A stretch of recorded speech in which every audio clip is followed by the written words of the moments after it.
vamos a estar conversando ahora con Federico Furiase, economista. Fede, buen día. Norma te saluda desde Tandil. ¿Qué tal, Norma? Buen día, ¿cómo estás? Bien, bien, sí, la verdad que bien, a pesar de la edad y de todos los problemas, bien. A pesar de todo. A pesar de todo, muy bien. Bueno, Fede, la verdad que la pregunta es, ¿cómo estás viendo vos todo el tema económico en estos momentos en el país? Algo que nos preocupa, salud y economía, por supuesto, ¿no? Pero de la salud se están ocupando y mucho. ¿Qué está pasando con la economía? Bueno, sí, lo marcás muy bien, ¿no? Esto que pareciera ser un dilema entre salud y economía, que en realidad no debería ser así, ¿no? Ajá. Está atendiendo el tema de la salud con una respuesta rápida, pero al mismo tiempo también tendría que poner todas las energías en contener el daño económico. Entonces, que es mucho. Es muy fuerte, para que te des una idea. Cada día de cuarentena la economía opera 40% abajo, en general, pero tenés sectores mucho más complicados como restaurantes, hoteles, comercio, donde la caída es 80-85%. Entonces, la caída económica es muy fuerte, las pymes están muy complicadas porque al no facturar no pueden pagar los salarios. Correcto. El crédito que está haciendo el Banco Central no está llegando en la velocidad que se requiere. Entonces ese es un problema complicado porque los bancos también tienen cierto riesgo al prestar porque hay un alto riesgo de que no le devuelvan la plata en un contexto tan recesivo. Pero además, perdón por interrumpir, digo, para tener la ayuda del banco tenés que presentar una carpeta, tenés que tener una autorización. ¿Y cuántas son las pymes que tienen todo eso? Exactamente, en una economía que tiene mucha informalidad, muchas de las pymes están en la informalidad, con lo cual eso es una traba. El gobierno, digamos, ahí lo que hizo fue dar créditos con garantía del FOGAR. Claro. Digamos, y eso lo que trata de hacer es agilizar el crédito a las empresas, porque la garantía la pone este fondo que está en manos del vice. Hay garantías por 30.000 millones de pesos que podrían apalancarse y otorgar crédito por 120.000 millones de pesos, pero claramente eso es en la dirección correcta, pero le falta velocidad y potencia, digamos, porque la cuarentena se extiende y el daño económico se extiende. Y además Argentina que tiene sus propios problemas, porque fíjate que el Banco Central emitió pesos para que los bancos presten, el dinero no llegó rápido a las pymes, pero ya recalentó el dólar paralelo. Totalmente, Entonces eso genera un problema aparte. Está altísimo el dólar, ¿eh? El dólar paralelo, sobre todo, lo que es el dólar informal, contado con liquidación, se castió muy fuerte, la brecha cambiaria se amplió muy fuerte, y eso es un riesgo de que termine filtrándose inflación. En un contexto de depresión económica sería un golpe más complicado para el bolsillo. Por eso te lo relaciono con otro tema. Por eso es muy importante que el gobierno, sobre todo en este contexto tan complicado que estamos planteando, tenga una negociación exitosa de la deuda. Ayer estuvo Guzmán, el ministro de Economía, presentó lineamientos generales de cuál sería la propuesta de reestructuración. Nos faltan datos todavía, pero es clave que el gobierno no arriesgue un escenario de default de la deuda, porque si no, el golpe económico del coronavirus y la inestabilidad inflacionaria a la que podríamos ir, porque estamos financiando un agujero fiscal muy grande con emisión monetaria, sería mucho más complicado. Sí, totalmente. Además, una gran preocupación por la cantidad de negocios cerrados y que van a permanecer cerrados, por supuesto. No solo la gastronomía, hotelería, también las casas de ropa, zapaterías y demás, que algunas yo creo que no van a volver a abrir y van a quedar con muchas deudas. Ese es el problema, comercio minorista y mayorista. Claro. Digamos, toda esa rama que opera 80-90% abajo, prácticamente sin facturación, va a ser muy difícil que paguen los sueldos. Por eso el gobierno debería agilizar el tema de los préstamos, la liquidez. Lo que pasa es que una tasa de 24 también es un problema en este contexto, aunque sea una tasa baja en relación a la inflación.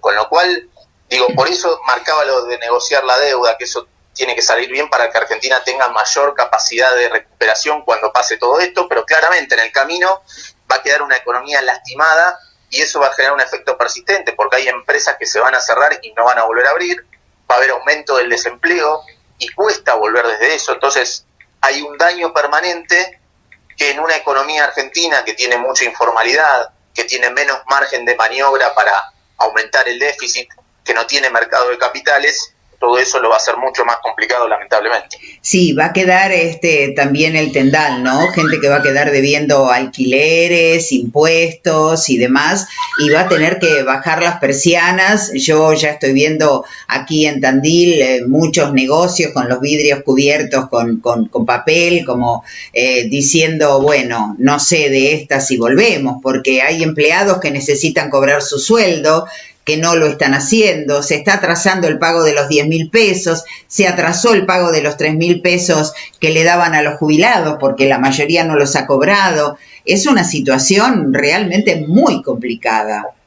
Es una situación muy complicada porque se junta la recesión con el riesgo de que la inflación se acelere. Sí, sí. Es una combinación muy complicada, con lo cual, digamos, por eso el gobierno debería, con la velocidad que está actuando a nivel de salud, debería hacer lo mismo con la economía. Ajá. Hay que manejar las dos cosas, no es salud o economía, sino que salud y economía. Y economía. Claro, van de la mano, van de la mano. Van de la mano, es clave. Si no hay salud no podemos tener economía, pero si no tenemos economía, si la economía se resiente mucho, sí. La pobreza que se genera, el desempleo que se genera, la pyme que se cierra, eso genera también un problema, digamos, de calidad de vida en el corto plazo. Entonces, de alguna manera también tiene que ver con la salud y la calidad de vida. Por supuesto. Vos sabés, Federico, que hay mucha gente que me ha consultado en estos días, jubilados y pensionados, que cobran, que les vienen sus cheques de Italia, de España y demás, que cobran pura y exclusivamente en las casas de cambio que no están abriendo. Digo, qué pena, ¿no? Porque el que cobra en dólares te están pagando el dólar al precio oficial y te están dando pesos. Si estuvieran abiertas esas casas, digamos, el Estado se quedaría con los dólares. Perdón por mi ignorancia, ¿no?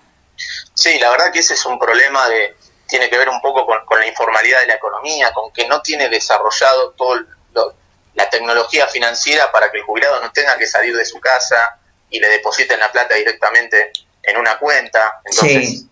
Todo eso son problemas que en un contexto como el actual se agudizan y se ponen de manifiesto, afectando muy fuertemente y exponiendo, digamos, a las personas, como el día, ese viernes, donde tuvieron todos que salir a claro. cobrar sus saberes y sí. Con exposición a un riesgo muy fuerte, con lo cual el no tener digitalizado el sistema financiero genera estos cortocircuitos y terminan afectando en el peor momento en el que uno se puede imaginar. Claro, después de tanto tiempo de guardarse y demás, pasó ese viernes y está pasando ahora con las grandes colas para pagar los impuestos. Mucha gente que no guarda la distancia que corresponde, que no tiene barbijo, que si lo tiene tipo bufanda. Recién a partir del lunes se van a abrir absolutamente todas las casas de cobro de impuestos, pero también acá en Tandil se ve un amontonamiento de gente pagando. Es una pena en una era digital, sí. Por no tener preparado el sistema, tener una economía altamente informal y no tener todo digitalizado, sí, bueno, sí. En un contexto como este, el riesgo es mucho mayor y además genera el riesgo de que todo el esfuerzo que se viene haciendo se termine claro. tirando a la basura en un día, digamos. Sí. Yo no sé cómo se podrá salir de esto, Federico, en realidad, cuánto tiempo llevará. Tampoco te voy a pedir que vos me lo digas porque esto es día a día, pero la verdad que estamos un poco desalentados, ¿no? Vos fíjate, nosotros hacemos un programa donde gracias a Dios teníamos muchísima publicidad. Toda la publicidad se bajó cuando empezó este tema, que si los negocios estuvieran abiertos, nosotros la hacemos igual, sin tener necesidad de cobrarles, porque nos han acompañado siempre, pero son negocios que están cerrados y que yo no sé si van a volver a abrir, y cuando abran, ¿cuánta gente va a ir a un lugar gastronómico? Exactamente, por eso es importante que el gobierno, y a veces quedan las cosas tan lejanas, no, pero qué importa que negocie bien la deuda, no, si el gobierno negocia bien la deuda va a tener más munición para poder poner plata en el bolsillo a la gente y mejorar el crédito a las empresas que tuvieron que cerrar durante la cuarentena, digamos. Un poco esa es la lógica y por eso me interesa pasar ese mensaje. Claramente la recesión va a ser muy fuerte en todo el mundo. Sí. Lo que pasa es que Argentina tiene menos municiones para poder amortiguar el efecto, porque no tiene moneda, porque no partía de una situación ya de déficit, porque no tiene un mercado abierto para colocar deuda. Entonces, es clave que la negociación de la deuda termine bien y que el gobierno priorice la velocidad que está teniendo con la salud, lo haga ahora con la economía. Claro, vos sabés que ella te dejó en libertad de acción. Decían, bueno, estamos pasando lo mismo que en el 2001. No, en el 2001 era la Argentina nada más, ahora es el mundo. Exactamente, esto es a nivel internacional, a nivel global, todo el mundo. Claro. Y además, la génesis de la crisis económica es distinta. En el 2001 tuvo que ver con una crisis en el sistema financiero, de una economía que se endeudó en dólares.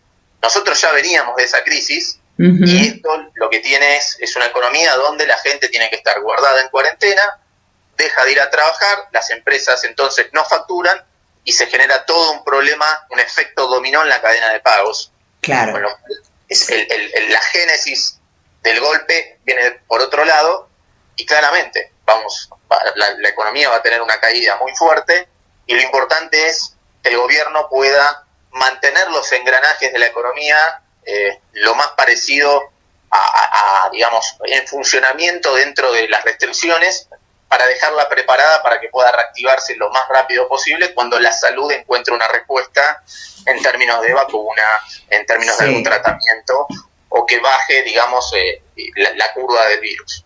Correcto. Bueno, por último te va a saludar Ricky Caruso, mi compañero. Hola, Federico. No solamente para decirte gracias por darnos esta nota y para decirte que te mando un saludo enorme y un abrazo grandísimo, Facundo Caruso, mi hijo, que vos lo conocés.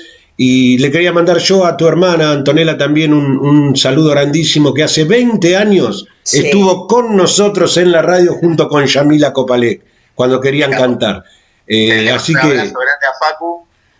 Tengo hermoso recuerdo de unas vacaciones en San Clemente. Nos contaba. 98 al 99. ¡Qué bárbaro! Y toda la familia hermosa. Sí, Magalí, todos, por supuesto. Bueno. Un abrazo para todos y a disposición cuando quieran. Gracias, Federico. Gracias por esta comunicación. Abrazo enorme. Un abrazo.